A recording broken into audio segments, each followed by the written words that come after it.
Didn't record much of the roofing. It's really not that exciting, but I did want to point out that when you go to put this, I'm just using this cheap corrugated stuff. It's plenty for here. It's screwed on, it'll never come off. But pre-drill your holes. So I've got 2 inches off. These are 10 footers. So I have a few, 4 or 5. But if you pre-drill all the holes, you don't have to measure anything or mark anything when you're up there. So that's my tip. And the sky's not looking so great. It's not supposed to rain today, and it probably won't, but yesterday was a rainy, cold day, so I want to get this roof on. I gotta go back to school in a few days, so I might set you up on a time lapse, but it's really not that exciting, so I don't know, we'll see.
But that's really slow, that time lapse I did. I'm just messing around trying to figure it out. I got, I'm gonna cut that off because it was really long. You can see the seams that are still sticking up. I have to put seam screws in those. This stuff's lousy, it's not very uniform. So keeping them square has really been a pain, and I get to this end, then I gotta have to measure them from the other end, because to keep them perpendicular to the bottom edge. So I don't know. But you get what you pay for.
So I'm back on this. It's been a few days.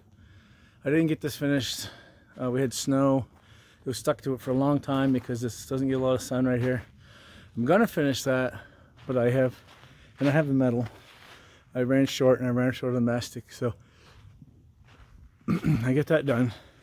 Follow up on the roof one. So that's all I have left to do. Ridge cap, I'm actually gonna use an old one that I took off the main house. It's not all shiny like that, but I don't really care. Probably saved me, you know, $200. A valley flashing for that metal roof was $50 a piece for 10 footers. So I'm not doing.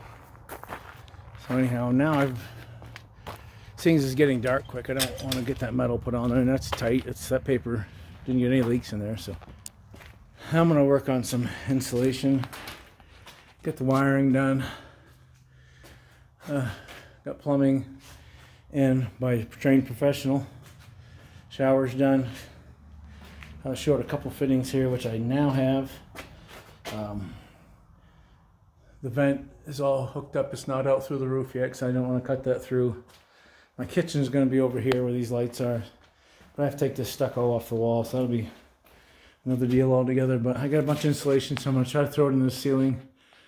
Because the heater's coming Friday, and I want to get the drywall in the bathroom as soon as possible, because like I said before, we don't have a tub for the granddaughters in the house, and so I have this ready. The plumbing's hooked up, it's done. So anyhow, water heater's going there, on-demand water heater, which is sitting right there. I had to dig it out so I could see how high up I could put it, get it out of the way. Coming along. Anyhow, I have the mini split for here. I have the tub surround. What else do we have? I have the water heater. I have the electrical panel in. It's I don't have it hooked up yet. I have some heavy line that's going to go from the panel here. That's going to run out there to. That's reflection. That's not a light on the panel. That's reflection. A panel's there. I'm going to run some conduit over here. So. That's where I am so far.